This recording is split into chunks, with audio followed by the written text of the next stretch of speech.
Nawawalan na nga ako ng time dito sa dalawang anak ko, kaila ate at kuya. At dahil nga Sunday ngayon, so sabi ko kay Daddy Abel, ilalabas ko na muna sila ate at kuya. Bago nga muna kami nagpunta sa may SM para mamasyal, dumaan na muna kami dito sa simbahan para magpasalamat. Then after naming matapos yung misa, nag-jeep na nga lang kami papunta sa may SM Grand Central. Tapos konting walking hanggang sa makarating kami sa may SM. Actually, lumalabas naman din kami kapag may budget at buong pamilya. Kaya nga lang limited yung time na makapag-ikot-ikot kami or makapamasyal dahil nga sa dalawang maliliit ko. Isa nga din pala sa pinakadahilan ko kung bakit lumabas kaming tatlo dahil kailangan ko na nga mapagawa ng salamin yung panganay ko. Nawala kasi yung salamin niya last year, so matagal na siyang hindi nakakapagsalamin. Nearsighted kasi siya tapos may astigmatism pa. Nagulat nga ako dahil doble ang itinaas ng grado ng mga paningin niya. Mabuti nga at nagkaroon ako ng budget at time dahil magpapasukan na naman. Dito na nga kami nagpagawa sa may Ideal Vision dahil last time nga nung nagpunta kami sa may EO, sobrang tagal ng proseso nila. Inabot kami ng mga 3 oras. Last May kasi dapat mapapagawan ko na siya ng salamin kaya nga lang sobrang dami ng tao tapos hindi pa nag-work yung credit card ko. Tapos lumabas na lang kami ng EO kasi sabi ko nga babalik na lang kami dahil nga gutom na yung mga anak ko that time. Tapos after naming mag-late lunch noon, sabi ko balikan na lang namin yung salamin at ikakash ko na nga lang. Kaya nga lang ayaw nang bumalik ng mga anak ko kasi ang daming tao daw tapos wala nang maupuan. After namang masukatan ng grado yung anak ko dito sa Ideal Vision, nagbayad na din ako tapos lumabas na muna kami dahil gagawin pa naman yung salamin. Tapos tinanong ko naman yung mga anak ko kung ano yung gusto nilang gawin. Ang sabi nga nila manood na lang daw kami ng sine. Tapos pinagpilian naman namin kung ano yung papanoorin namin, kung Inside Out 2 ba or Quiet Place 2. Inside Out na sana yung panonoorin namin kaya nga lang napanood ni ate yung trailer ng Quiet Place 2. Para nga madali yung pagpili namin, pinagbato-bato ko nga sila ate at kuya para kung sino yung manalo, yun na nga lang yung panonoorin namin. At dahil nga si ate yung nanalo, so Quiet Place yung napili naming panoorin. At dahil nga 11:30 pa yung movie, so medyo maaga pa, so nag-decide na nga kami na mag-lunch na. Dito na nga lang kami kumain sa may Zark's Burger na katabi lang ng SM Cinema. Isa din naman kasi ito sa paborito naming kainan noon pa. Pinapili ko na din sila kung ano yung gusto nilang kainin at pare-pareho nga kaming sandwich burger yung kakainin. Tapos umorder na din ako nitong isang Big O or onion rings. Nagulat nga ako dahil habang kumakain kami, napansin ko nga na ang bilis pala ng oras at malilate na nga kami sa may sinihan. Mula nung maliliit pa sila hanggang ngayon, favorite pa rin namin itong Zark's Burger dahil nga hindi nagbabago yung quality ng pagkain nila o yung burger nila. Kaya minsan kapag wala kaming maisip na ibang kainan, kapag may Zark's Burger sa mall, pinupuntahan talaga namin. Or hindi na kami nagdadalawang isip pa. Medyo na pressure nga kami sa pagkain namin ngayon dito dahil nga hinahabol namin yung oras at baka malate kami sa cinema. Malalaki kasi yung burger nila dito kaya hindi siya talaga ganun kadaling kainin. Isa nga pala sa favorite ko dito itong Big O or onion rings. Lagi nga itong sold out kaya bihira ko lang din ito ma-order. Kaya nga lang medyo nag-iba na ito compare noon na mas masarap at mas crunchy.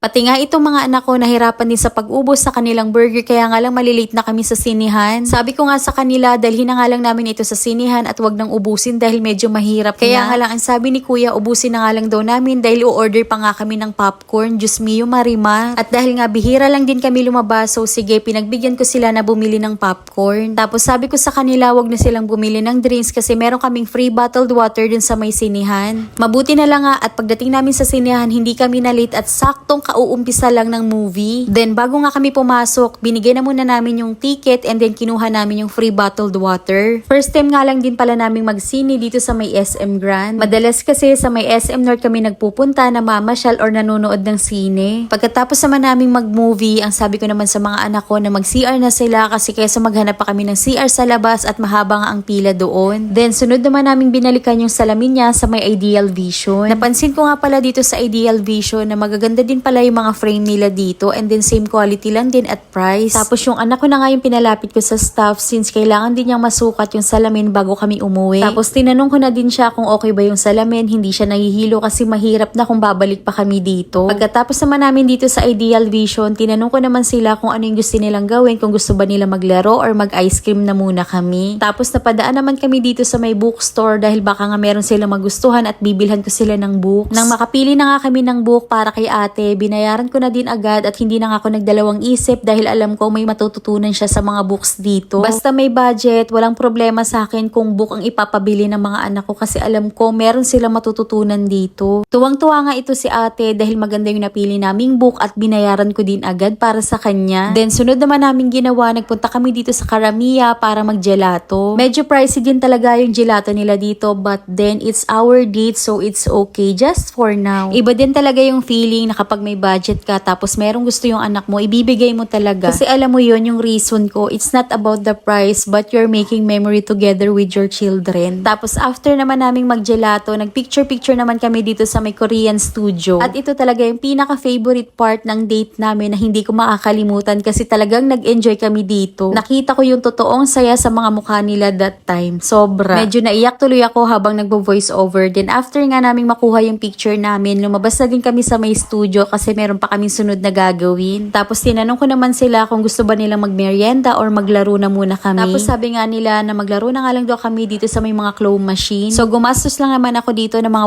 100 pesos para sa mga tokens. Pero sulit na din yung 100 kasi tatlo talaga kaming nakapaglaro at nakapag-enjoy dito. Nakuha ko pa nga sumakay dito kahit alam kong bawal pero nag-enjoy talaga ako. Nang maubos na nga yung token namin, tinanong ko naman sila kung gusto ba nilang magmerienda or maglaro pa muna. Tapos ang sagot naman ni kuya, umuwi na nga lang daw kami kasi medyo pagod na daw siya. Tapos ang sabi ko, sige, pero dumaan na muna kami para bumili ng pasalubong para sa mga kapatid nila. At dahil medyo mga pagod na nga kami, so nagbook na nga lang ako ng Grab instead mag-commute kami. Konti lang naman yung difference, at least hindi na kami maglalakad ba or tatawid-tawid pa. Medyo inaantok na nga kami that time, so ayun lang, thank you for watching!